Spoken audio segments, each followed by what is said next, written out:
This is Scott Kaplan and Crew Tonight. The very best from today's Scott Kaplan and Crew show on the mightier 1090 AM ESPN Radio. SoCal Sports Talk. Here's Scott Kaplan, Alex Padilla, and John Browner.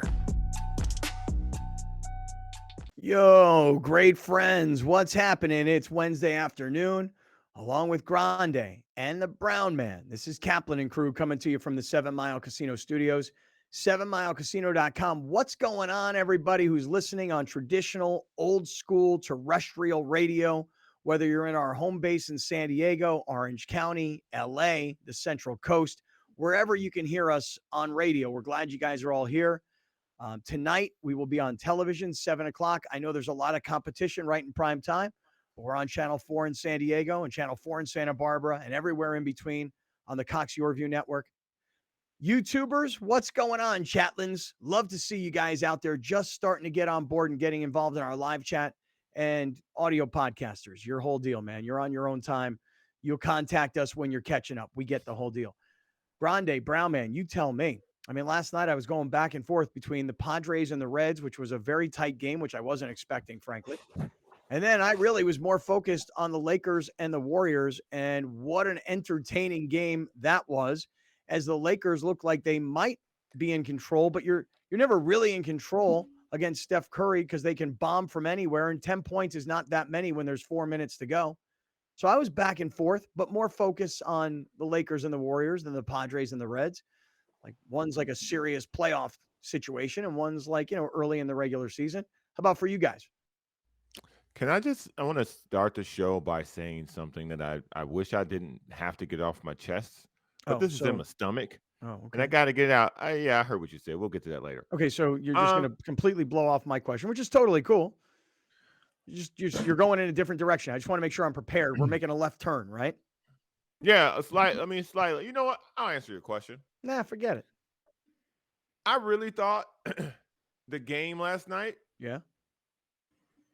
was the best shot the Lakers will throw this entire series. 100%. I literally think that's the best shot they can throw. Kevon Looney cannot guard Anthony Davis. If Anthony Davis doesn't get 50 at least once in this series, he has failed. He can't. Well, there's a new definition of failure. There's a new definition of failure out there now, set by Giannis. That's true. Fair. Also, if the Lakers sweep and he didn't score 50, I don't think that's a failure either. So, well, if they sweep them, okay, no problem. If they just win the series? you just dropped like a hardcore Stephen B statement. That's why that could be. Because if you watch the game from beginning to end like I did, and I watched the fourth quarter again this morning, he can score whenever he wants, whenever he wants against Kevon Looney. So I don't know if they're gonna alter their game plan, which I think they will, but they have no one to guard him, no one at all. Period. All right. Unless he comes out and gives you, I don't know if he can play 44 minutes again, because he was already clutching his side at one point in the game when somebody barely touched him. So if he can give you 44 minutes and 30 points, 22 rebounds, and not even play well in the second half, oh boy, the Warriors are in trouble. Because if that guy shows up, that's cheat code, right? That's what they call him in LA. That's cheat code. Cheat code was out there last night in the first half. All right. Regular Anthony Davis showed up in the second half. All right. So there's where Browner's head was, because I asked, were you watching the Padres and the Reds or the Lakers and the Warriors? Alex, you're rocking your Laker hoodie today. Must be that time of the month in terms of rotation of hoodies. Literally have a bag of clean clothes right next to me. Really? Would you send them out to a laundry mat or something? No, I took them out of my dryer and I just haven't folded them yet. Oh. Is there anything more annoying than having to fold clothes? Dude, like underwear, match socks? Literally, I do not do that. I have in my bedroom, I have dressers for clothing, and I never even go into any of those dressers. I don't fold them. I don't put things away. There's 2 laundry baskets. I wear the same crap over and over and over again. So the 4 or 5 pairs of pants are in the laundry, the 5 or 6 pairs of panties, the socks, T-shirts, workout clothes. I mean, it's all in 2 different laundry baskets, and I just go take. Then I throw it into the washing machine, wash it, dry it, put it back in the laundry baskets, take it to my room. I live out of laundry baskets. I literally do not use my drawers. In fact, if you came to my house and cleared out everything in every drawer, I wouldn't miss any of it because I never use it. Do you think we dumb? What? Do you think we dumb or deaf or not paying attention? What you mean? What you doing here? Is that what you think this is? What's that? So you wear panties, huh? Well, underpants. That's not what you said. Yeah, call my underpants panties. Who cares? It's not like I'm wearing a thong, Jack. How do I know? You say you wear panties. I ain't never heard no man say he wear panties unless he a transformer. Come on, man. Undergarments. You said panties, okay? I can only go by what you say. You said panties. Facts. I did. Not back to sports. All right. So anyway, I live out of laundry baskets. Alex, you got clean clothes folded and in a bag right next to you, and you're rocking the Laker hoodie today. Is your mind more on Lakers over Warriors or Reds tying the series against the Padres for whatever that matters, 30 some odd games into the regular season? Honestly, I'm getting okay. This you talk about left turn. I got hardcore. I got hardcore senioritis right now. No, this is on brand. Left turn. This is on brand for the question. And then, by the way, we're coming right back to you, Browner. I want to hear what the hell's on your mind. To answer your question, the answer is neither. It's game 1 of a series. Mm-hmm. Wow. And it's game 31 of 162. Mm-hmm. And they're playing. They already played today or whatever. So honestly, you can't have senioritis on Wednesday, bro. Well, what do you tomorrow's my last day of work. You can't have senioritis. I got a big weekend. So I'm on planning mode. I got like this Airbnb that I'm trying to plan out. I'm trying to put the final touches on because like we're over the capacity of the somebody out. Can I call a timeout? Can you please explain this one more time? You and I think you told me all like half your Dodger buddies and half your Padre buddies all like rented a house like for spring break, like you guys were in college. It's our spring break trip. Explain what's going on here. Well, there's 10 of us staying at a house, a very, very nice house in Crown Point over by PB. Okay. But turns out there's 11 of us. I may have, drunkenly invited someone during the Houston trip, and I counted wrong. Man. I'm trying to. It's no big deal. It's no big deal. But yeah, so I messaged the girl, and she's like, "Oh, cool. I'll just charge you like X amount of money." And why'd you even tell them? Why didn't you just put the 11th? Because nowadays Airbnbs have cameras everywhere. They'll get you, bro. And they'll get you anyway. They'll head count when you come in. There's 11 people there. There's not 10 people there. Yes. Yeah. Yes. Yeah. So if you're having sex with your wife, do they know that too? Depends on what room you do it in. There's a good chance that they do. Yeah. The last Airbnb I stayed at was for, I think, my bachelor party, and they had cameras everywhere outside. They didn't have them inside the house, but that's the ones we could see. All right, so you and your 10 buddies, 11 of you total, are staying at a house in Crown Point. Explain how many are Dodger fans, how many Padre fans? But there's like 16 of us going to the game on Saturday. And again, what's the demographic breakdown, Padre to Dodger? Let me count real quick in my head. I'm going to say, I got my cousins from out of town. Mm-hmm. I got them rocking Padres gear. Okay. So I think it's only like 4 or 5 Dodger fans of the 16. All right, so you're going to Petco Park on Saturday night for Padres Dodgers, and you're bringing 9 Padre fans and you're bringing 6 Dodger fans, and you're all going to be I'm also together. Trying to plan a pre-game thing somewhere. Okay. I'm trying to plan Cinco de Mayo Friday now because I feel like everyone's coming because I plan this thing, so now I really am trying to plan this thing. Oh, you're waiting until last minute here. It's kind of taking over my brain. And you're off on Friday? Yeah. And we're taking the day off on Friday because we're going to be all recovering. That wasn't the plan. Oh, was it? But are we going to be recovering from the Browner Lawhead show, or should we all come on the next day without you and talk about the Browner Lawhead show that's happening tomorrow at 7 Mile Casino? In my planner, you guys were working, but if you don't want to work, then no, we will for sure. Okay. We will, because we're Iron Men, unlike you. Now, how the type of show we're gonna give you, I'm not 100% sure. Yeah, me neither, because it depends on what happens Thursday night. I like how you said we are Iron Men. Right. Like he doesn't take the entire month of April off. Who? Right. Browner? Yeah. Who, me? Yeah. Okay. I'm glad you see yourself as you iron in some ways. I'll give you that. To answer your question, I was at the Padres game yesterday. Okay. And I only caught the final 3 minutes of the Laker game. I was also in the what's it called? The Lexus Premier Club. And they had it on in there. Right. So I did go to the bathroom very often to go watch the game. Okay. All right. So I did catch the Curry 3, the Lakers classic meltdown, and then the fortunate jump ball not called, which was they called a foul. Is that what they called? So at the end, Yeah. yeah. I was actually sitting on my couch at that point. I know I should have been sitting on the edge of my seat. At commercial breaks, I was kind of dozing off. I was getting tired at that point. So you were at the Padre game. Just give me a quick sense of what was going on last night, just because there was no real action, there was no offense. Yeah, a lot of like that, because they had so many dudes on base, so many guys and runners in scoring position, and they were smashing the ball directly to Reds players. Directly. It was just the most frustrating game I think I've ever been to be honest with you. It was a 1-0 game, and the Padres easily could have broken it wide open. They were just hitting the ball directly to the Reds. Martinez comes in, has a great first inning, gives up a run in the 8th. And then once I saw Garcia in extras, I was like, well, this is not going to end well. And of course, he gives up a run to the first batter in extras. And once again, Padres, obviously, they start with a guy at second in extras, didn't do a single thing. But Juan Soto's fixed. So I took that, shout out to those kids in the DR for fixing Juan Soto, man.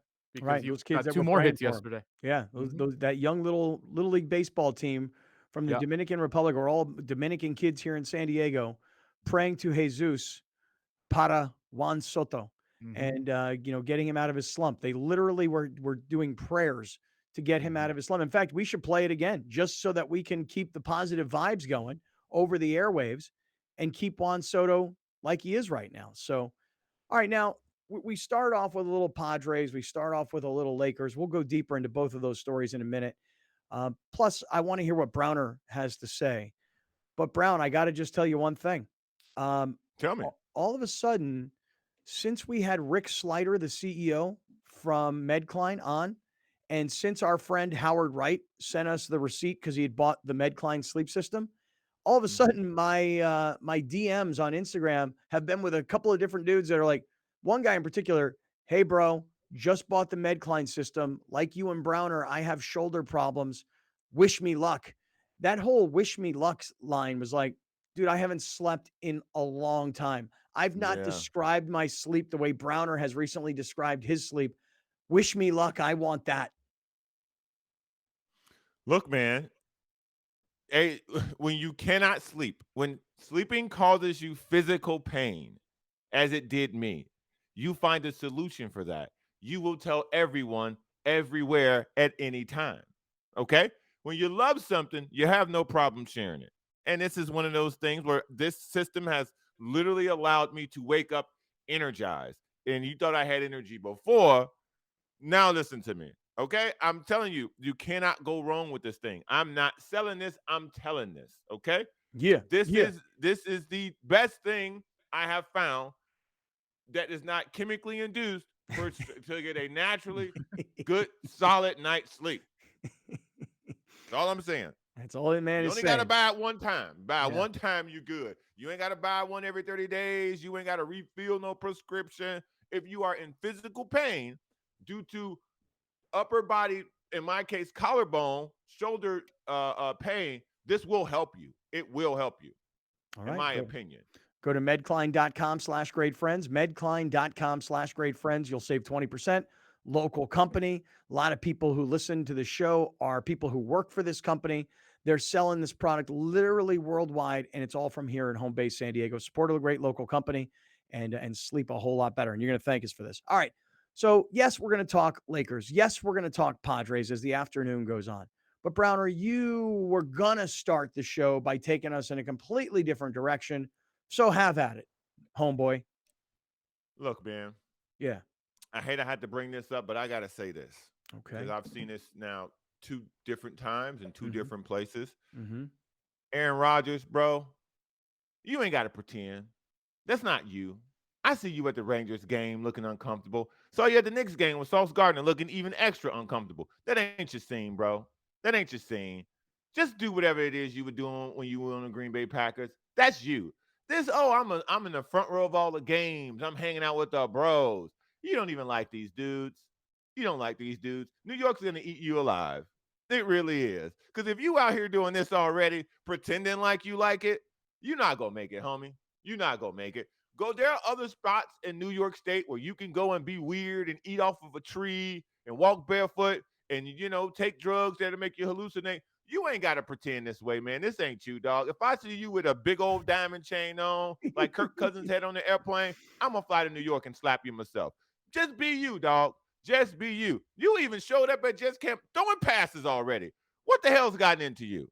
Huh? Are you really trying to stick it to Green Bay that bad that you are at a Knicks game with Sauce Gardner? Come on, fam. Come on, fam. Really? Really? Sauce Gardner? Really? That's who you kicking it with these days? Sauce Gardner? Hold on 1 second. Isn't Sauce Gardner like the best athlete in the NFL, according to you? Isn't Sauce Gardner like the second best cornerback already ever, according to you? And now because Aaron Rodgers is with him, now all of a sudden he's just Sauce Gardner, where 3 months ago he was the best corner in the league, the second best athlete of all time. And before you even start going off, I'm about to snap on him. I'm about to snap on him. You're so wrong.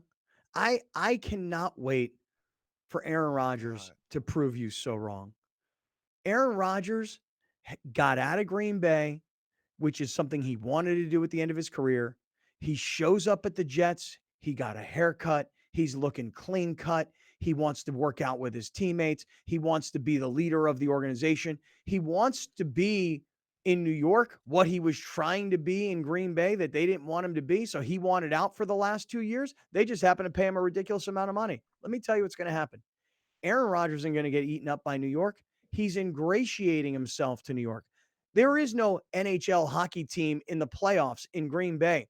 There is no NBA basketball team in Green Bay. You got to drive to Milwaukee. Aaron Rodgers is like, hey, I'm in New York. We're doing off-season conditioning. I'm working with my coach. I'm working with my new teammates. I'm going to live in the city and live a completely different life than I've ever lived in the last 20 years of being in little town Green Bay. And the fans in New York will love him for being part of them. They're not going to eat him up. They're going to adore him. And let me tell you something. He's going to have a revival this year, and he is going to stick it to the critics. By the way, the same way Anthony Davis is sticking it to so many of us, like Charles Barkley, who called him street clothes. I can't wait for Aaron Rodgers to prove you wrong, dog. Let me tell you, okay, first of all, for Anthony Davis, give it a couple days. He's still got some more games to go, okay? Let me be very clear. The last time we saw Aaron Rodgers at a Bucs game, our guy here, the thin man, was making fun of him because he couldn't chug a beer. Do we remember that? We remember that? Still would. Okay. 100% so now, still would. Let me get back to this Sauce Gardner situation that this young man has brought up, okay? You lost weight, but I can still see you, fool. How in the hell you gonna sit here and tell me, okay? How you gonna tell me that I'm talking about, it's just, Sauce Gardner? I say that because Sauce Gardner got juice. Sauce Gardner got swag. That ain't Aaron Rodgers. That ain't who he's kicking with. Sauce Gardner got juice. Yeah, Sauce Gardner got the juice in New York. Where you been? Sauce Gardner was begging Aaron Rodgers to go to Green Bay. No, to go to New York. To go to New York. To come to New York. To leave Green Bay. Yeah. When the last time you saw Aaron Rodgers publicly hanging out with anybody to the degree of Sauce Gardner? Are you saying that hasn't Aaron Rodgers been to like every playoff game in the last week in New York? Hasn't he been to Rangers games, Knicks games, whoever games? Of course, dude, he's not faking it. It's new. And by the way, he's trying to fit in. Hey, New York, I'm your new quarterback. Get on board. We got an exciting young team. I got an old quarterback who's in town. Hey, the Rangers are playing. I want to support those guys. Hey, the Knicks are playing. They're giving me tickets courtside. I want to support those guys. When you say he's faking it, which part? Faking it. The 40-year-old white guy hanging out with the 23-year-old black guy? Is that the faking part of it? For starters, yeah. I knew it. For starters, yeah. I knew it. Mean? Well, don't you blame Sauce? Don't you blame Sauce? Hey, I ain't hanging out with no 40-year-old white guy doing ayahuasca. If I'm Sauce, I'm in the front row, baby. I'm sitting next to whoever the hell they put me next to. I might be sitting next to Woody Allen. I don't know. I'm in New York. I'm sitting next to whoever they put me next to, okay? I could be sitting one of these white guys from SNL. I don't know. I'm Sauce Gardner. I'm here. I'd just like to say that from what I saw Come after me about Sauce Gardner. From what I saw yesterday at courtside in New York was someone that I haven't seen in years publicly, and someone who's still bringing the heat 99 miles per hour, dude. Oh, Jessica Alba. Jessica Alba looking like she looked 20 years ago. My God. Jessica Alba out there fronting. Jessica Alba out there being a phony. You know what? Jessica Alba being out there being with Gravy Jones out there. She'd be hanging out. Man. Yeah. Listen, I don't know last time you guys saw Jessica Alba probably passed you, bro. You probably don't get Jessica Alba. Oh, I get it. Look at that. Look at that. Look at that. Man, you are such a hater. You are such a hater of Aaron Rodgers. You don't get better than that. Man, if that was Deshaun Watson and he went to a Rangers game, you wouldn't be like, bro, you ain't like no hockey. You'd be like, man, way to get out in the community, dog. And on a Snoop Dogg attempted to buy the Ottawa Senators. Yeah. Brothers can watch hockey. No, brothers can watch hockey. Right. So what you talking about? Well, I'm saying you are calling Aaron Rodgers a phony. Because he is. But again, if Justin Herbert became the quarterback of the Jets and he showed up at a Rangers game, would he be a phony?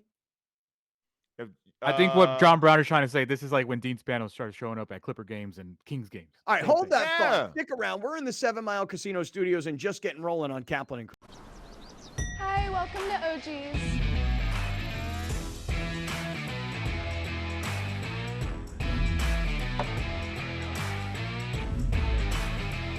Touching down this football season at OG's has never looked better. You can now eat pizza, drink beer, and earn rewards at select OG's locations. You won't miss a live game when you're watching at OG's.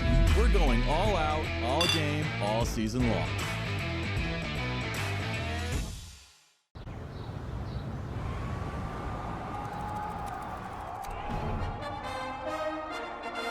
From New York City comes America's longest running and most popular rugby show.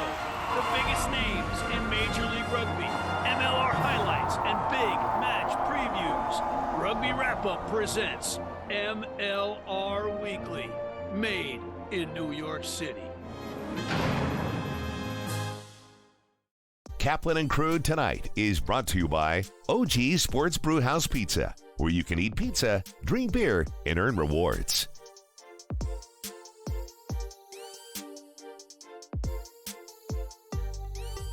All right, great friends. Hey, we welcome you back inside the 7 Mile Casino Studios, 7milecasino.com. As promised, the head coach of the San Diego State basketball team, I'm wasting no time at all. Coach Brian Dutcher returns to Kaplan and Crew. Coach, how are you today? Top of the world. I'm throwing out the first pitch tonight, so I'm good. That is so cool. Have you ever thrown out a first pitch? No, no, I haven't. I haven't won enough to throw out a first pitch. I guess I finally won enough to get a throw out one. And have you? You better get that arm ready there. Yeah. Have you practiced at all, Coach? No, I remember when Matt Sorey used to take Coach Fisher out and they throw some warm-ups, but I'm just going to lob it up there. I'm not trying to throw heat or anything. You do know, though, that everybody's watching. Like, if it's a good one, we're all going to go, wow, great job, Coach. But if it's really bad, I mean, everybody's going to have this video. I mean, no pressure. No, I saw Pete Kelsey bounce one in this week, so I already know what it is. Oh, yeah, and you should have seen Browner here down at the Chula Vista Little League this past Saturday. Also couldn't get to the plate. Maybe I'll just set one on like T-ball. I'll set one on a tee. Coach, the obvious place to start is huge congratulations to you, your players, the program, San Diego State as an institution, all the players that came before this group that contributed to the growth of the program. Huge congratulations. How different is your life 10 days after the Final Four in the national championship game? You know, Scott, I'm so used to working that we got back on Tuesday. I was in the office Wednesday morning, and we're recruiting. We're trying to build next year's team. So as much as I enjoyed it, I'm not a guy that ever over-celebrates anything, even though it's something to be celebrated. I've got my eyes on next year and trying to put a team together that can be really good again. Have you had a chance to think at all about, like, standing there on the floor inside a giant football stadium, knowing that you were on the biggest stage in college basketball? And as an assistant, you may have been there before a long time ago, but have you had any chance to just sort of think about what happened in those couple of days in Houston? I always say, like, I'm a guy that likes to almost sit back and watch everybody enjoy the experience, but I enjoyed it myself too. You know, I told my assistant coaches on that elevated floor, I said, I'll see you guys at halftime. Make some notes. So it's a different experience to be up there and coaching on that stage on the biggest platform, and truly a platform, and just watching, taking the time to look out into the crowd and seeing all the great Aztec fan base there to enjoy it. First time experience for all of us, me as a head coach, San Diego State as a participant in the city of San Diego, and just watch everybody kind of celebrate that moment, but at the same time, trying to figure out how to win games. Yeah, it was an amazing run. It really was. Coach, just I'd love to hear what you were thinking when Butler hit the shot that moved San Diego State from the Final Four to the championship game. Could you just go back to what was going on prior to that? Because everybody talked about there's still a timeout. Will he take it? Jim Nantz made mention on national TV. He doesn't have his shooters on the floor. Could you just go back to that sequence and what you were doing? Yeah, it was like the possession before. We were down 3 and brought it up the floor, and I took a timeout. And I wanted to set up a play to try to get a 3 out of a sideline out of bounds. And if we didn't have the 3, throw it to Jaden Ledee and let him go one-on-one because he just scored one-on-one. And then we scored that basket. I took another timeout, and I looked at the time difference on the clock, and I felt even if they shot the ball, we'd have enough time to get down the length of the floor. And I told him at that time, we are not taking a timeout. And I said, we don't have shooters on the floor. I have 3 bigs on the floor. So cause a miss, get the rebound, get it to Lamont, make sure they're not doubling back trying to intercept that pass. And then you 3 bigs run to the rim, because if he misses, we'll have 3 bigs in to tip it in. And then Micah Parrish, you find space in case he needs to kick for a 3. And so I kind of had a thought in my mind what I wanted to do. But obviously players make the plays in March. Lamont made a magnificent play. They cut him off. He kind of crossed over, came back, and shot a beautiful pull-up jump shot to make me look good as a coach and us look good as a team. Coach, what made this team different from the other 2 teams that you got to the Sweet 16? Obviously, you played UConn, you played big teams in those tournaments as well. But what separated this team from advancing? Like when you beat Alabama, and I think a lot of people thought you could beat Alabama, but when you did it, and then you had this crazy game against FAU, what made this team different as opposed to the other ones you've had in the past? Yeah, this is the greatest team in Aztec history because of how far they went and what they did. I'm not sure it's the best team. So there's a difference. I mean, that Kawhi Leonard team with Malcolm Thomas, Billy White, DJ Gay, that was a team capable of winning a national championship. The X-Thames team with Poe Lee and J.J. O'Brien, Josh Davis, Skylar Spencer, that was a really good team too. But sometimes it's just the path lays out. You win games. And I'm just thinking back, like the other 5 seed was St. Mary's. They played UConn in the second round. What if we're that 5 seed and we play UConn in the second round and get beat? And we're talking about, hey, great, Dutcher got his first tournament win. But it just laid out for us where the path wasn't easy, but we took advantage of the path we had. Coach, you have had the governor of California tweet about you, the vice president tweet about you, and you've got you guys had the city on fire for the program. How has that changed anything that you're doing going forward? And has it opened the door for the recruiting process to become a little bit bigger and a little bit better? This is the talk we had back when we had Kawhi Leonard, Malcolm Thomas, Billy White. We won at such a level, they said, well, boy, you're really going to be able to go out and get some players now. We have players that just went to the national championship game. So we'll continue to recruit how we do. Recruit guys with chips on their shoulders that have a lot of potential, that are about the right things. And I like the way we've recruited over the years. So we'll continue to do what we do. Maybe it put us in front of a different kid or 2. But for the most part, we've got good enough players in this program to win in any conference and at any level. Talking to Coach Brian Dutcher this afternoon. It's Kaplan and Crew, and Coach Dutcher is with us. We're still talking about this San Diego State run. And, Coach, I was telling the guys, we're not going to stop. You know, I want to keep talking to these kids. I want them to be known commodities in this town. We know their names, want to know their stories, want to know more about these guys. Because like you said, by virtue of what they accomplish, it's the greatest San Diego State basketball team ever. It doesn't necessarily mean it was the most talented or the best, but I want to keep going with these guys because they really did something special. And I just got to say that this Final Four run, it really entranced the whole city was into it. Like I've never seen anything like it before. And when Butler hit that shot, Coach, that is like one of the top 5 moments in the history of San Diego sports. Does everybody have a grasp on that quite yet? No, and they asked me at the time how big Butler's shot was. I said, if we win the whole thing, they'll remember it nationally forever, but it'll never be forgotten in San Diego. So that shot will live in San Diego for as long as San Diego State is playing basketball and the city embraces college basketball. So it was an incredible moment. Nationally, it'll be remembered, but not like it would have if we won the whole thing. Yeah, that's true. One of the best things is there's a picture of Lamont Butler and he's letting go of the ball. And for us, just being a little selfish, our man Alex here is standing in the background with his arms raised before the ball has even gone through the net. It was awesome. I knew it was going in, Coach. Never had a doubt in my mind. I don't know about you, but I was confident from the stands. Well, I'm thinking, is there time left on the clock? What do I have to do? I mean, I put both arms up, but then I was like, what if they put 0.2 of a second on the clock? So I'm still in coach mode. And the same thing can happen against UConn.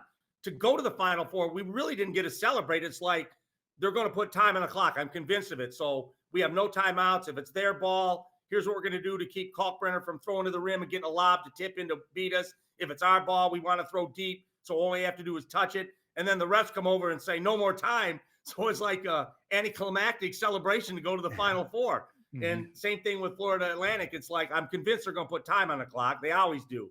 And so when that moment happened, Dusty May was trying to shake my hand before the refs ruled it good. I said, Dusty, I'm not that guy. I want to make sure they count it before, we shake hands and we start celebrating.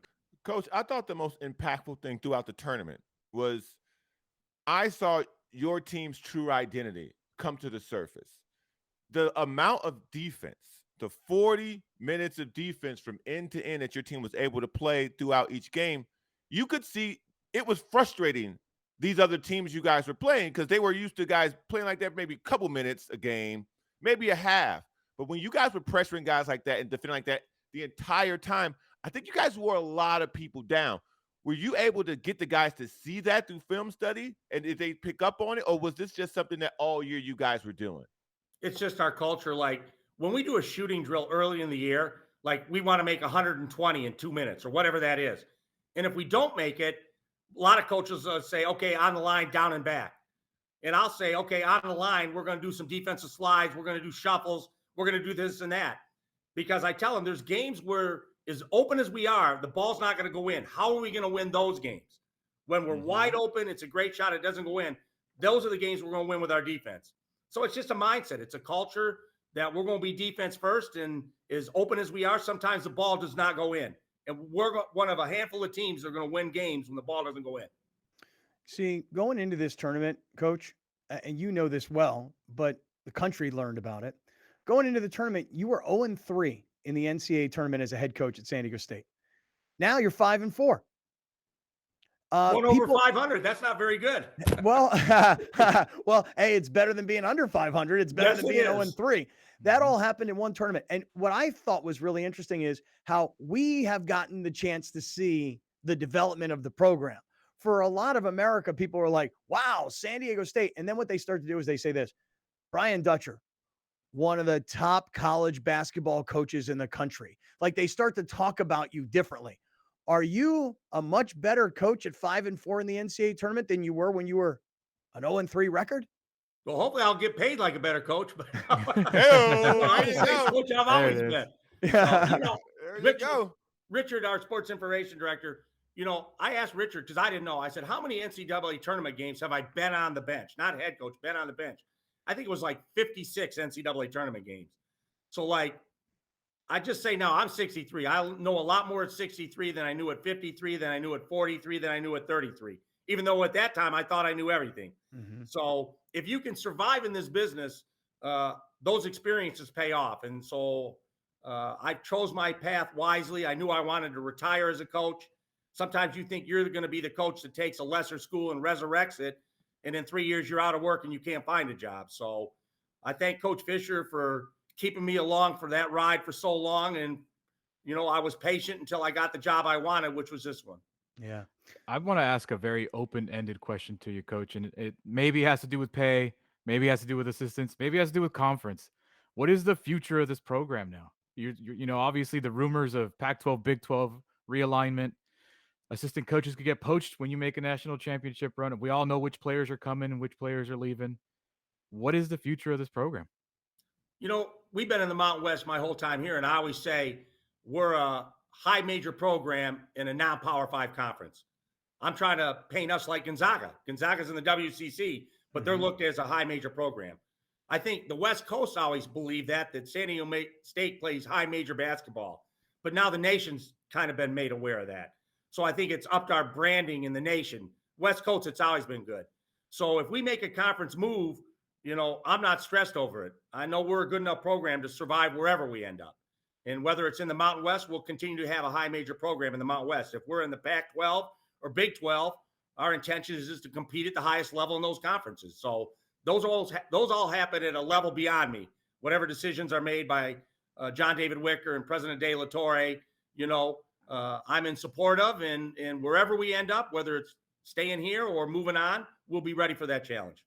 Coach, you guys have you spoke about this actually when the interview first began about getting back to the business of coaching. You were already recruiting again. With the transfer portal being such a vital process to San Diego State before it became a national thing, before guys started talking about all this talks about transfer portal, you guys were already locked in and recruiting that way, using transfers to build the program. Now that everybody is such a focal point of the transfer portal, has it changed the way that you guys operate within it? It's all NIL. NIL is everything in the portal right now. And, some of these players are being offered $260,000. If you're a big center, you might get $1 million, like a Dickinson or a kid at Kentucky. And so there's a lot of money being thrown around in the portal. And so we have to navigate that. We're not throwing that money away. We're not paying like that. Yeah. Hey, Coach Dutcher, congratulations to you, to your family, to the program, to the players, et cetera. Really amazing job. We really appreciate you always. And thanks for doing this with us today. And by the way, good luck with your first pitch tonight at the Padres game. Well, the only way you'll see it is if I throw it in the dirt. Kind of rooting for that, just like a little bit. I know. I knew if anybody would be, it'd be you. Hey, Coach, we appreciate you. Thank you so much, and congrats. Thanks for having me, guys. Kaplan and Crew Tonight is brought to you by OG Sports Brewhouse Pizza, where you can eat pizza, drink beer, and earn rewards.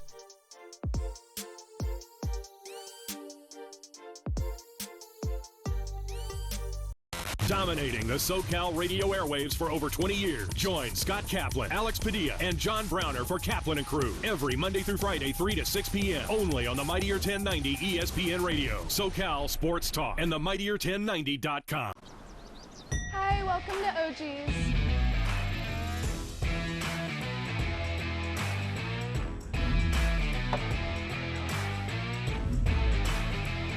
Touching down this football season at OG's has never looked better. You can now eat pizza, drink beer, and earn rewards at select OG's locations. You won't miss a live game when you're watching at OG's. We're going all out, all game, all season long. Murray Lampert now brings architectural and interior design to a whole new level for your remodel, ADU, or whole house build. We're truly a team at Murray Lampert Design, Build, Remodel, and we don't take that lightly. Visit murraylampert.com. Right. Hey, great friends. What's happening today is Wednesday. It is May 3rd. Wow, I didn't even know it was May 3rd. I thought maybe it was the second day of May. Anyway, whatever. We are in the 7 Mile Casino Studios. It's Kaplan and Crew with Grande and the Brown Man. Want to say what's going on this afternoon to all of our terrestrial radio listeners on 1090. All of our TV viewers tonight on Channel 4 and the Cox YurView Network, YouTubers, chatlins, appreciate you guys just getting going here and getting involved in our live YouTube chat. By the way, did something happen yesterday in the YouTube chat, Alex? Did somebody impersonate me, and then did you put me in a timeout yesterday? I wasn't even on the chat yesterday, so I have no idea. Somebody was in the chat as Kaplan and Crew. Oh, that was Toby. He forgot to switch. And then he sent 3 messages. And then he uploaded the clip and then was gonna jump on the chat as himself and forgot to switch profiles. Oh, because I was in the chat yesterday, and then I went to say something and it told me that I'd been put in a timeout. So then I left the chat from my computer and I went over to the chat on my phone and I got back in as me. but I don't know. Toby put me in a timeout or something. I don't know how that works. Okay, I thought that was you. I wasn't able to make the chat yesterday, so the whole time I thought that was you. Yeah. Turns out it was Toby. Yeah. Shout out. There you go. And hey, to all of our audio podcast listeners, whoever, wherever, however, whenever, glad you guys are all here with us today. So I think we should start with last night's Lakers-Warriors game. What do you guys think? I mean, the Padre game was uneventful. We'll get into the Padres. I also really want to talk some NFL today because after the whole Lamar Jackson thing in Baltimore, it looks like the Chargers are on the clock. I mean, it seems that way anyway. I mean, there's a lot of talk around Herbolt signing. You guys want to start though with the Lakers? Do it. All right. I'll just give you my opening thought. I'm sure you guys have them as well. Yeah, Anthony Davis is the star of last night's game. 30 points, 20 plus rebounds. Guy played amazing. Let's start something on this show. Yeah. When he has a game like he did last night, we do not call him Anthony Davis. We're gonna call him the cheat code? Yeah. CC. Okay. Oh my God. Call him the cheat code. I mean, even Browner called him cheat code this first segment. So right. Anthony Davis was amazing last night. He was 8 for 8 from the free throw line. He was 11 for 19 from the field. And by the way, these weren't all just dunks or all just a bunch of layups. It wasn't always close to the basket. The guy shot the lights out last night. He really, really did. But I will say this, as great as Anthony Davis was, I want to shine a little bit of light on D'Angelo Russell, who scored 19 points last night, because I think that a lot of people went into this series saying he's the defensive weak link. How's he going to be on the floor? He's going to be on the floor if he can score. And I got to give a big shout out to Dennis Schroeder, because I've been saying now for the last couple of weeks, this is up in LA. I'm like, you can't get 0 from Dennis Schroeder. He has to score some. He can make contributions in other ways.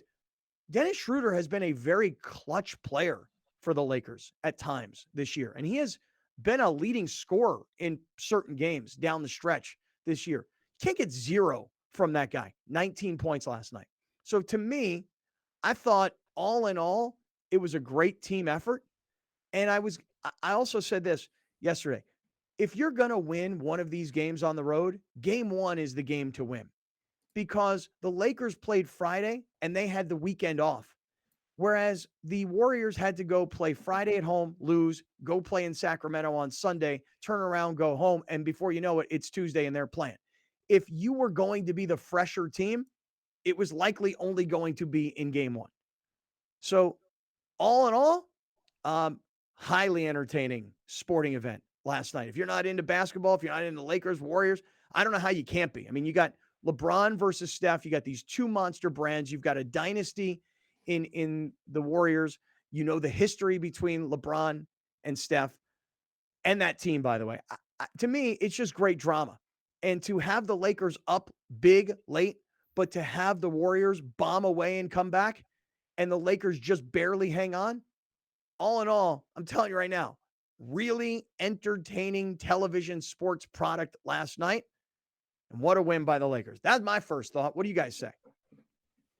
I think my first thought is still, when it concerns this game, if Anthony Davis plays like that, they're going to be very, very difficult to beat by the Golden State Warriors. But after covering that, I think Steve Kerr has mismanaged this roster. This is just a separate basketball take.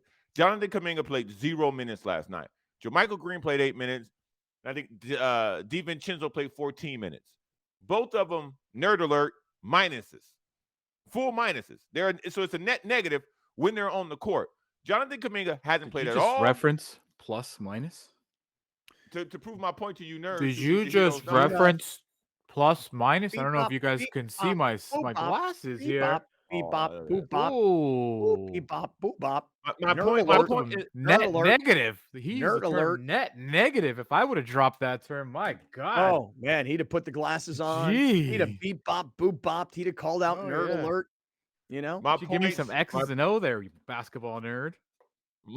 My point in saying that, for the people who love the numbers can understand what I'm saying. Steve Kerr has now traded away James Wiseman, who people say he didn't connect, whatever. And now he's not playing Jonathan Kuminga, and he's barely playing Moses Moody. Those were the three guys who were supposed to be the next wave of talent to help win championships as these older guys begin to age out. He's not even playing Jonathan Kuminga. Last night, Jonathan Kuminga could have given you great minutes in that game, but he didn't get off the bench. And so at that point, I really don't know what else they have in the chamber to stop AD when he starts going loose. Now, Kuminga can't do it, but another body to box out, to run the floor, maybe. Where they're at right now, I didn't like the game plan at all. Hopefully next game they have a better game plan. But if AD plays like that, the Lakers are going to be playing the Nuggets in the next round. All right, Grande, you were at the Padre game last night. Yeah. You only got to see a little bit of this Laker game, going back and forth to the bathroom in the Lexus Club because Coastal Elite was out last night. I got to tell you something, man. Yeah. Tell me what you make of this situation. This is just reacting to what Browner just said. If the Warriors are relying on Jonathan Kuminga to win this thing, they're screwed. Screwed. I would say that the Warriors were 2 points away if this game was played in LA from giving those Laker fans tacos. So I think that's problem number one, is that you need to score more than 112 points. That's the Warriors game. The Warriors game isn't stopping anybody. The Warriors game is, and I know Browner was like harping about the defensive matchups that the Warriors possess against the Lakers, but thing is, the Warriors will win the championship and this series and the Nuggets or Suns by outscoring people, not by stopping them. Let's get that out the way. Without watching a single game, that is the Warriors' way of victory, is outscoring them. They threw up 53 threes yesterday. That is the Lakers' game plan. They ain't going to get anything inside on us, but they're going to have to shoot the lights out the ball, which they have the very, very, very rare quality in the NBA where they got a lot of dudes that can shoot the lights out the ball. So that's my only thing is I have it right here in my notes. Warriors ranked first in 3-pointers made and attempted. Yeah. So I mean, Jordan Poole out there shooting 11 from the bench. Well, what was that all about? Like at the end of the game, it's 115, 112. There's 8 seconds to go or something like that. And Jordan Poole fires up like a half-court shot. And I know a lot of people were talking about that. Alex, show us the video, and I think this is the TNT post-game show discussing this, right? See if Jordan Poole take one dribble in. I don't like that shot right there. Good shot by him. I don't, you like that shot, Shaq? No, I don't like that shot at all. No, I would have stepped in. He could have stepped in. He could have. Yeah, he could have. Yeah, I don't like that shot. You don't like that shot? I love that shot. Yeah, I'm sure you did. One of the best shots I've ever seen. I'm sure you did like that shot. As a Laker fan, not a bad shot in general, though. If it goes in, nobody has a problem. Jordan Poole shoots those kind of shots. That's an open rhythm jump shot. I don't have a problem with the shot. The shot just didn't go in. Now, would I prefer Klay Thompson taking that shot or Steph Curry taking that shot? Yeah. But at that point, Jordan Poole had made a couple of threes in the floor of that game. 6 of 10 from three. It's not a bad shot. I don't have a problem. He just missed it. Missed it. It's the same way we and a lot of people slam Brandon Staley for going for it on 4th down. If it works, no one cares. If it blows up in your face, it's a big deal about it. You're an idiot. But as a neutral observer, not a terrible shot. He was wide open. Could he have taken one step in? Sure. What was the video you sent to us? I actually didn't see this. I was watching the TNT broadcast. But what's the video that you sent to us where the folks are sitting around? So this is some sort of alternate broadcast. It's Channing Frye. I don't know the female on the show, and Taylor Rooks and Tyrese Halliburton, who's the Pacers All-Star. And wait, what does Channing Frye have to do with anything? He's the other guy. He does.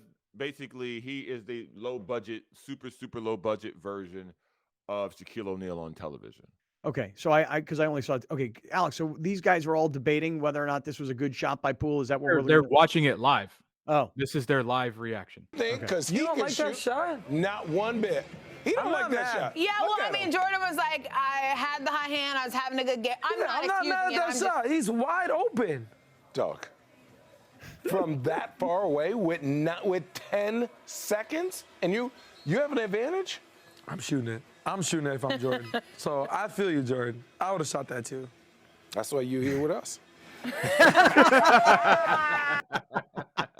That's a great freaking line by Channing Frye, man. That is a great line. Where is this alternative? Is this like NBA TV or something? I don't know. I saw it on NBA on TNT's Bleacher Twitter. Report.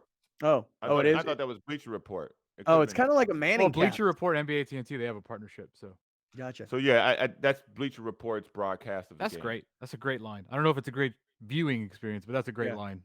Well, show us a little of AD and LeBron post-game interview, which, is like such a cool fashion show. I need to up my game or something. I need cool sunglasses like AD. The Met Gala was this like on Monday, dude, and there was a bunch of NBA players there. Not a bunch, but there was a few. This is Anthony Davis asked about silencing his critics. It doesn't matter to me. I don't care what no one thinks. Only, the guys in the locker room, coaching staff, it's only opinions that I care about. Other than that, I just go out and play basketball, try to do what I can do to help the team win. Opinions outside the locker room, what guys say, guys think, is irrelevant to me. Street clothes, got some nice street clothes on right there. That's a nice Letterman jacket. Letterman jackets are back, dude. He looks dope. I love the Letterman jacket. It doesn't look like, from what we just saw, that he's got any letters on his Letterman's jacket. So, which is kind of even like a nice, clean look. Now, you say an injury patch. You see, this is what he's talking about, though. Is it a crutch? Or is it a wheelchair? What are we doing? A cast? I think he should get CC on there for cheat code. Yeah, how about that? People be like, yo, you into cross country? He's like, no, I'm the cheat code. Yeah. Browner, the thing about Anthony Davis is this, and you're doing it even right now, which is totally fine because I think other people do it too, which is he's constantly being knocked for being hurt. But the reality of the situation is that Anthony Davis is here now and he's playing and he's leading his team, whereas a guy like Kawhi Leonard hurt. Got hurt, couldn't play. Chris Paul hurt, can't play. Right now, a guy like MVP, right? Joel Embiid, we'll see what happens with him. Game 3, Anthony Davis hurt, can't play. Now, I'm not wishing that on him. I know that a lot of people in the back of their mind are always like, well, he's so close to always being hurt. But the fact of the matter is, if you go back to probably, I'd say maybe like March-ish, like early March, and you just look at what Anthony Davis has done, especially while LeBron was out, and how many games the Lakers played during that time, how many they won, how many times he was the leading scorer. I mean, for everybody that knocks him for his lack of durability, why are we not praising him? Because I know I am. Why are we not praising him for what he is doing right now and for the fact that he is remaining healthy right now while so many other star players are out? I like stories of redemption. So when Anthony Davis proves me wrong because I thought he'd be hurt over and over and over again, I don't care. He has been. Yeah, I don't know a person who has said he's not good. I don't know that person. He's amazing when he plays. Which he has been playing since he came back after missing 20 games this season. 25 games. If you miss 20 to 25 games in a row, but people aren't expecting you to get hurt again. I have a question for you. Would you rather have Anthony Davis now, or would you rather that he played all those games during the regular season and, oh, look, he's hurt in the playoffs? But Scott, hold on. Let's stop real quick because you're getting so far ahead of yourself. And this is the problem when they've won one game in the second round. And when he gets hurt at some point during this series, I will even revisit you're this getting ahead of conversation. yourself right now. Even you're getting ahead of yourself. How right now, so? assuming, because what I'm saying is the way you break narratives about you is by continuously doing it, not by winning 5 games in the postseason. If Anthony Davis has a successful run and makes it to the Western Conference Finals or the finals and he's healthy throughout, then that can change the narrative. But the narrative has been because the narratives are created by facts. And the facts is that the only time Anthony Davis was healthy, fully healthy for the Lakers, he had a 4-month COVID break before the postseason started. So you have to break the narrative by continuously breaking the narrative. Okay, that's exactly right. So when people start making the street clothes jokes, is the process. Right. He is by being available now. Yeah. By winning a playoff series, by beating the defending champs on their home floor and having a monster night, he is in the process of breaking the narrative. But he hasn't yet. And the same way James Harden told his teammates to shut the hell up after winning one game, it's one game. It is one game in a best of 7 series. You don't crown somebody after game 1 of a series. Well, if you want to crown him, then crown their ass. I don't want to crown him. I want him to do it game 2, game 3, game 4, and if necessary, 5, 6, or 7. AD's history in a purple and gold is far more injured than it is successful on the court. He is amazing when he plays, no doubt, but he is oftentimes hurt. Okay. That's it. All I'm saying is this. I'm rooting for Anthony Davis.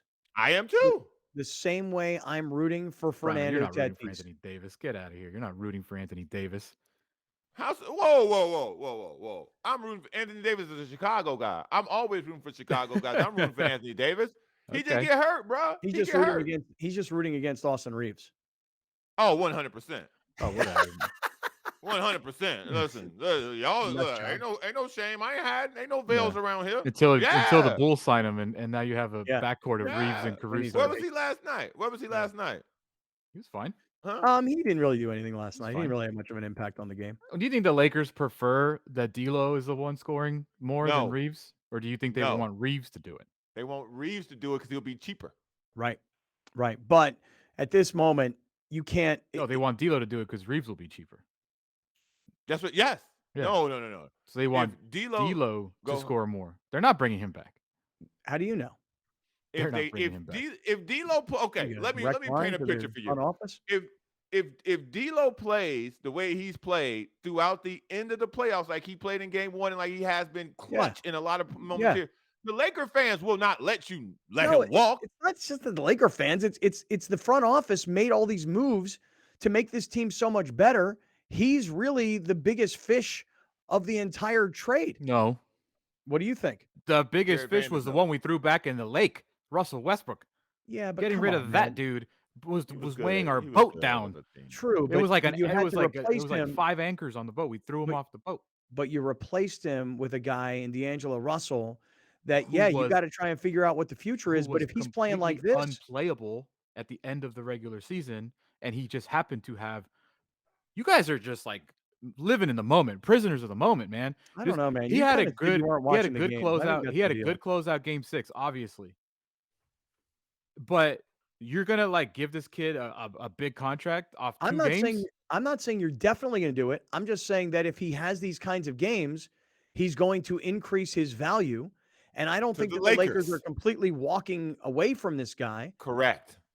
And by the way, they're gonna have to probably give Austin Reeves money that they didn't expect to be spending on an undrafted player. All I'm saying is the executive who finished 11th in executive of the year has not always shown to give sound decisions when creating a roster. How many times will Rob Pelinka make the same mistake before someone fires him? A lot. And he won't ever get fired because he's cheap and he's built into the familia. You're right. He's part of the family. Because if I'm a Laker fan and you're telling me, do I have to give D'Lo X amount of money, but I'm going to lose Rui and Reeves and the rest of the dudes, I'm probably saying no. I'd rather bring back multiple guys to actually have a team instead of giving D'Lo, who is completely inconsistent and unreliable. All right, last word, Browner, because we got to hit this break. Go ahead. You're not getting all 3 of those dudes back. Pick one. No, I'm picking 2. Rui and Reeves. Pick one. All right, let me Reeves do this will be really too quick. expensive. All right, real quick. We're going to have this comedy show tomorrow night. We're going to have pizza and salads. It's going to be great. Watch my man Grande go to work because he's going to eat about 1/3 of what I eat because he has lost 51 plus pounds now with iThrive. And it's completely changed the way the dude eats. He just eats a whole lot less. And Alex, I don't mean to put words in your mouth, but 51 pounds, you keep telling me you're just not eating as much. That's really, it's like the whole brain is turned off or something. Yeah, it's different. It is different. It's just to realize like how much can sustain you throughout the day. Been doing this, even throwing in like intermittent fasting is a lot easier now because I'm not hungry in the mornings as much. So, eating between 11 and 8 every day, and that's really it. It's pretty incredible. Guys lost 51 pounds. iThrive MD. Go to our website, kaplanandcrew.com. Click on iThrive. Learn about the iThrive Lean program. If you're driving around on the radio, 858-240-1497, 858-240-1497. If Alex can do it, you can do it. Lose weight now with iThrive. Lots more to get to. Stick around. This is Kaplan and Crew. Thank you for joining us. Catch Scott Kaplan and Crew tonight from 7 to 8 p.m. Pacific every Monday through Friday. The very best from today's Scott Kaplan and Crew show on the mightier 1090 AM ESPN Radio, SoCal Sports Talk.